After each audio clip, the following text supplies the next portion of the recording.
Episode 137 of the State of the Old Republic podcast was originally recorded on December 23rd, 2025.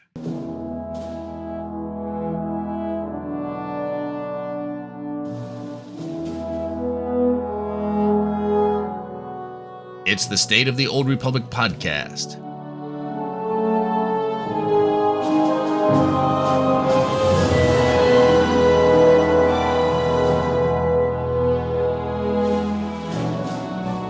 This week on the show, Keith Kanneg delivered his Q4 executive producer letter and 2026 roadmap.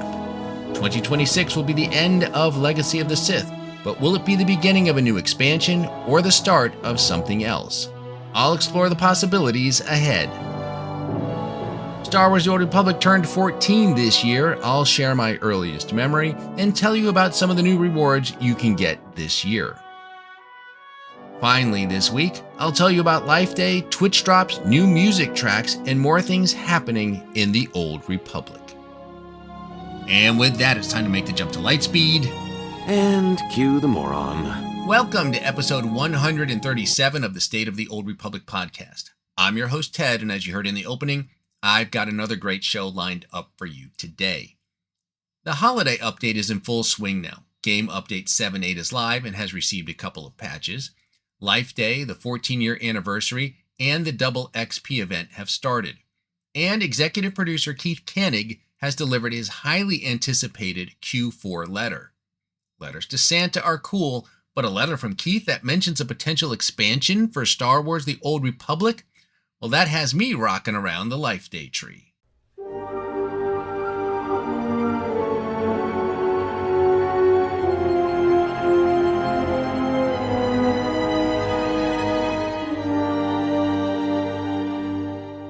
In his Q4 executive producer letter, Keith Kanneg gave us the roadmap for SWTOR for 2026. And based on the roadmap, 2026 will start out like a normal year for Star Wars The Old Republic. We'll get Game Update 7.8.1 Master's Enigma in late winter, and it will include the Master Enigma story, Galactic Season 10, and 2 date night missions, one with Torian Kadera and the other with Kira Carson. I know that Keith teased the release as late winter, but remember, spring officially starts on March 21st. I would expect this to go live around March 10th, as that lines up with the release of the last 2 late winter updates. Game Update 7.9, Legacy Reborn, will release in the spring and will include the Legacy Reborn story and PvP Season 10. And if Broadsword stays on track with what they've done the last 2 years, this will release around the end of May. The next update is 7.9.1, which will only include Galactic Season 11. And if Broadsword's release pattern holds, this will go live towards the end of August. The year will then culminate with SWTOR's 15th anniversary and the release of 8.0 and the next era of Star Wars The Old Republic. Now, traditionally, Star Wars The Old Republic has followed the MMORPG norm of launching major expansions, each bringing fresh storylines, gameplay features, system changes, and quality of life improvements. But what stood out in Keith's letter was that the word expansion was conspicuously absent when referring to 8.0 and everything that follows Legacy of the Sith. As SWTOR nears its 15th anniversary next year, could it be moving away from the expansion model and heading into the Age of Eras?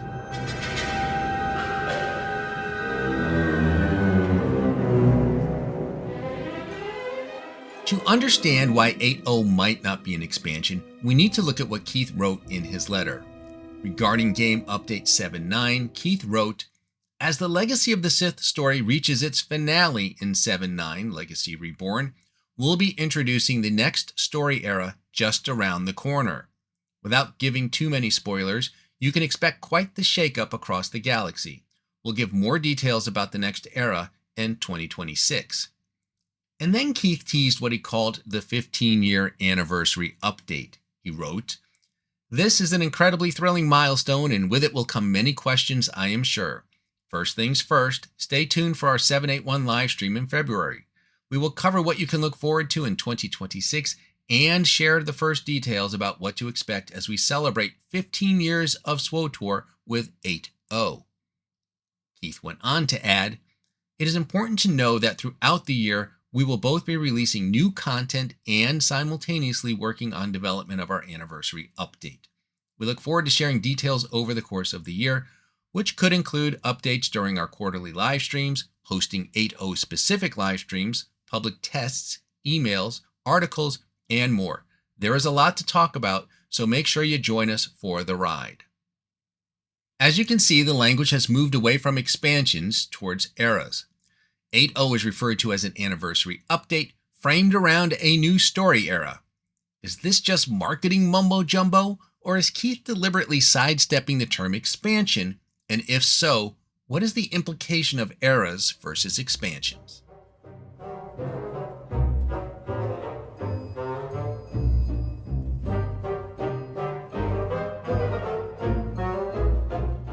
With Game Update 7.7, SWTOR introduced the Eras window, a new user interface feature designed to help players track their progress through the game's sprawling narrative. The Eras window provides a high-level overview of major story milestones, indicating which expansions or story arcs a character has completed. Community reactions to the Eras window have been mixed. Some players appreciate its utility in tracking story progress, especially for returning players or those with multiple characters at different points in the narrative. However, others criticize the feature for being too basic and lacking detail about major choices. Players have also noted that the Eras window does not fundamentally change the underlying structure of content delivery. Rather, it serves as a navigational aid and a summary tool. Nevertheless, its introduction marks the first formal use of era as a structuring concept within the game's interface and communications. Could this seemingly simple and innocuous tool be heralding a paradigm shift in how Broadsword defines and packages content for Star Wars: The Old Republic? If we look back at SWTOR's major expansions, Rise of the Hutt Cartel, Shadow of Revan, Knights of the Fallen Empire, Knights of the Eternal Throne, Onslaught, and Legacy of the Sith, and zoom out, we see a consistent pattern of content. Each one delivered a new story arc, a level cap increase, new playable zones, new group content, flashpoints, operations, or uprisings, new or overhauled systems, and new gear and itemization changes. That's what we've come to expect from an expansion. Just looking back at Legacy of the Sith, at its launch, which if you recall was delayed, we got the new story on Manan with a flashpoint on Elam. The level cap was increased to 80. We had the switch to combat styles and decoupling them from classes and stories.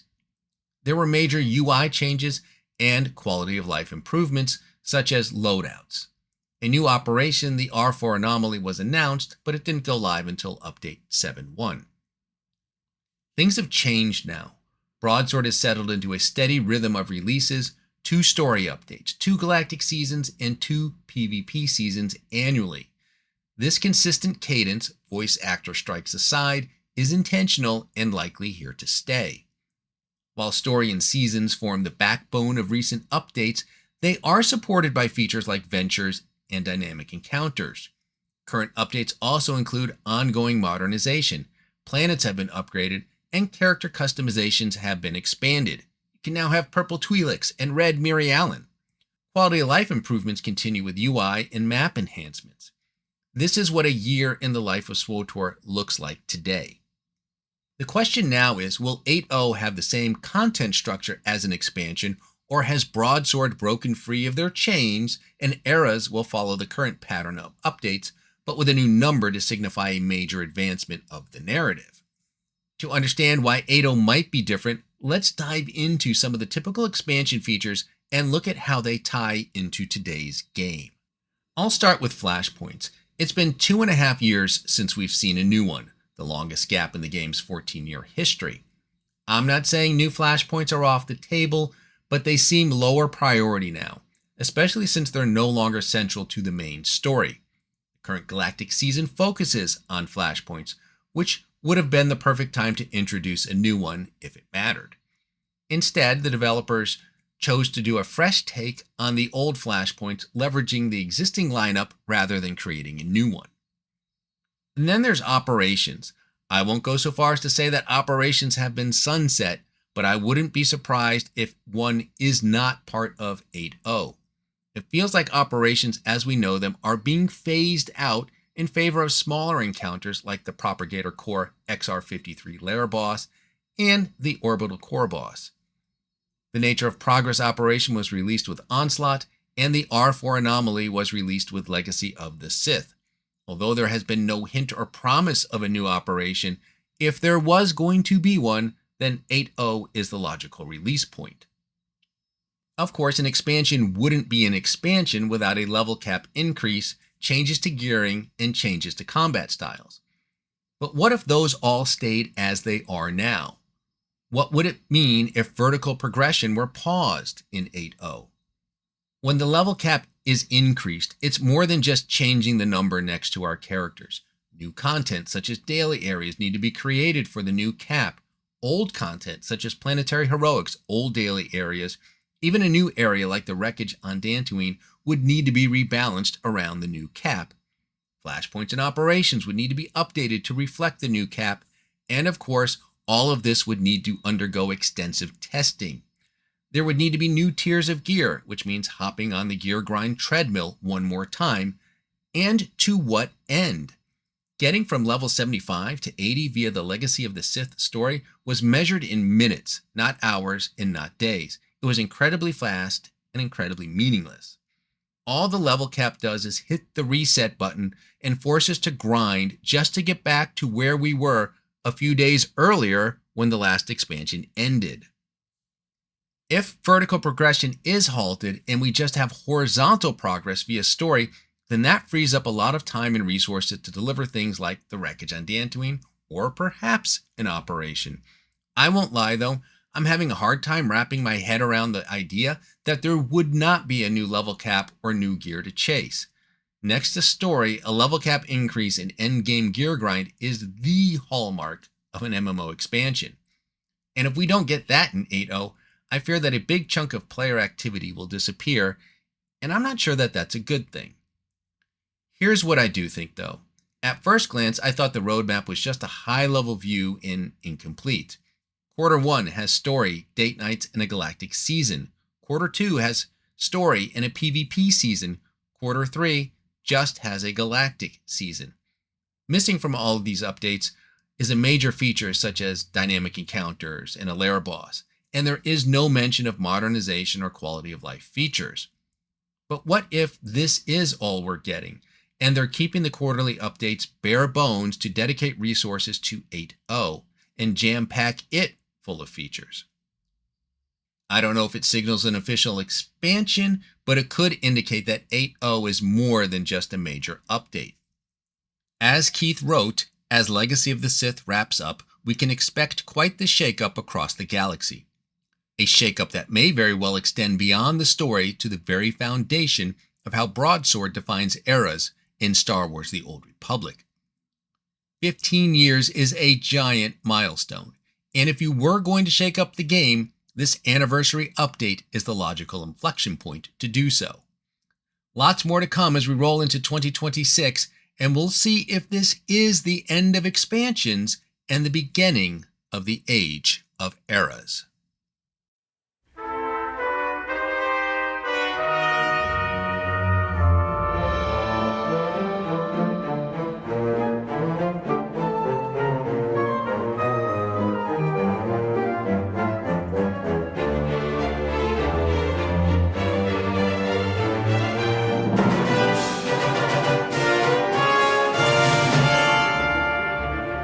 As excited as I am about SWTOR's 15-year anniversary, we are in the midst of its 14-year anniversary, and I'd be remiss if I didn't share some memories or thoughts on this incredible game. I've been here since day one, and I still remember that very first day. I pre-purchased the game, so for me, my journey began on December 13th, 2011. I had the day off and grabbed my coffee, and with the game installed, I went to log on at the designated launch time. Entered my credentials in the launcher, hit play, and then, Austin, we have a problem. I couldn't get in, and I didn't understand why. Servers down, launch day issues, what was going on here? Well, it didn't take long for me to learn that even though I pre-purchased the game, Early access to the game was staggered. I had to wait. Anxiously, I might add. After all, this was an MMO. People were in there playing, leveling up their characters and crew skills, earning credits. I was falling behind. Finally, at 11:09 a.m. Eastern Time, the staring contest I was having with my inbox ended. My invitation had arrived. Subject line, your saga begins. Your wait is over, read the message. The moment we've all been waiting for is finally here. Early game access has started, and you can now begin your adventure. To start playing, click on the button below and follow the steps outlined on the page. Welcome to your Star Wars saga. I'll always remember the start and many other moments beyond that. The Guild Summit in 2012, the cantinas, starting this podcast, and meeting many, as my wife calls them, imaginary friends. The 14-year anniversary event will end January 6th. Be sure to head over to the anniversary vendor in the PvP area of the fleets. There is a new Tor 14 Astromech mini pet and Galactic Threads poster. And of course, you'll find the previous 14 years worth of gifts and decorations. Some of these are per character, so you'll want to log into all of yours and grab what you can. And please remember, the Dromund Kaas and Coruscant Strongholds only cost 14 credits. Don't stand by the vendor unlocking 1,000 decorations. Go to a stronghold and do it in the privacy of your own home. You know who you are. Finally, I'd like to thank everyone who works on this game. As players, you know we either love something or we hate it, and we're not shy to provide you feedback, both good and bad. But to my fellow gamers out there, keep this in mind. When we critique or attempt to improve the game, we iterate off the final product. The developers are charged with creating all of this, and they start with a blank sheet of paper, a budget, and a due date. We have none of those constraints. To everyone who works on this game, thank you for all that you do. I appreciate you and wish you happy holidays. And I can't wait to see what you come up with in 2026.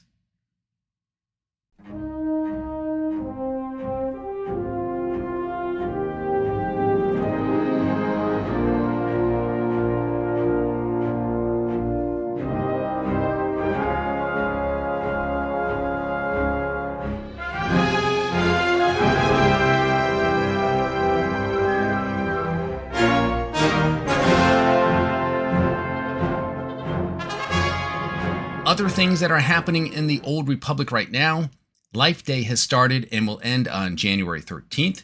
The new reward this year is the Vectron Tinsel Taxi mount.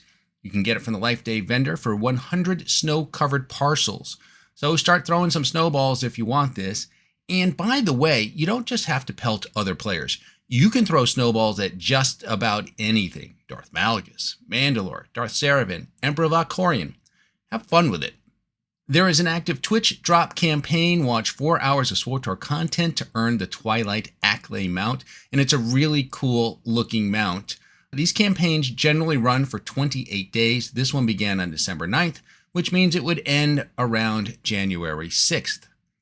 And speaking of January 6th, that's when the current double XP event that started on December 23rd will end. Leveling isn't exactly slow, but this turbocharges things to be sure. It's a great time to level up any existing characters or create a new one. That's what I did. I wanted to play around with some of the new character customization options released earlier this year and made a fabulous red-skinned Miri Allen bounty hunter that I may or may not be pretending is a Zeltron. And don't forget that there is a 50% sale on collection unlocks, and most inspired by items are on sale in the cartel market. These are items based on Star Wars series such as Andor, Ahsoka, and The Mandalorian. In fact, those new agent classes are 60% off right now. And if you're looking for something to explore outside of the game, then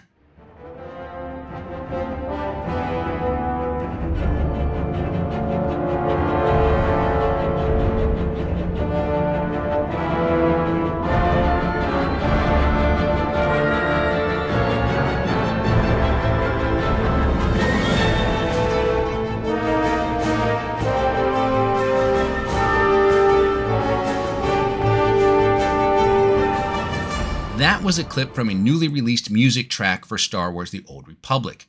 The piece is called Betrayal and Despair and was composed by Gordy Hab, Marco Valerio Antonini, and Yitong Et Chen. Hope I pronounced that last one right. If you are a fan of the music for Star Wars The Old Republic, which I'm pretty sure is everybody, Broadsword released 7 music tracks on their YouTube site. The other tracks are called Hidden Chain Invasions, Landing Zones, Shay vs. Hedda, Tumble in the Yusindu Factory, and Crashed Fortress. Now, one of the names you'll see associated with almost all the music from the game is Gordy Hab. If you're interested in knowing more about what it's like to compose Star Wars music for video games, there is a great interview that Gordy did 2 years ago with Austin Wintory of the Game Maker's Notebook.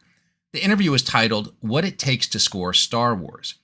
Gordy doesn't talk a lot about writing music for Star Wars The Old Republic, but he does discuss writing music for Star Wars Battlefront, which he did 10 years ago, and which he won some awards for. And the process sounds crazy. They asked him to write music that sounds like John Williams would have written it. Not only that, but they wanted it to sound more like the music John Williams was writing for The Force Awakens. But get this, Gordy asked if he could hear some of the music beforehand, but because the film hadn't been released yet, the people in charge told him no. So he had to figure out how to make his music sound like John Williams from The Force Awakens without the benefit of listening to any of it. It's a great interview and worth watching, and I'll put a link to it in the show notes. And one last item, Ashley Rule, narrative director for Star Wars The Old Republic, and Caitlin Sullivan Kelly, lead writer for the game, interviewed Samantha Bayard, who did the voice for, spoiler alert, Darth Null. And if you haven't played Galactic Threads yet, don't jump all over me and act surprised that a story about Darth Null might actually have Darth Null in it. And besides, I didn't say whether we meet her directly or see her in a flashback, a holo message, or Force Ghost. Her appearance can manifest itself in many ways. And don't worry, the interview is spoiler-free, so be sure to check it out. And that's the state of the Old Republic for today. Let me cut in the sublight engines and cue the music and congratulate you on surviving another half hour listening to episode 137 of the State of the Old Republic podcast. I'm your host, Ted, and I thank you for tuning in. You can find this podcast on Buzzsprout and iTunes and wherever else you find your podcasts. I'm also back to putting these on YouTube. You can listen to the show directly from the show's site, which is sotorpodcast.com, and there is an RSS feed where you can subscribe to the podcast directly.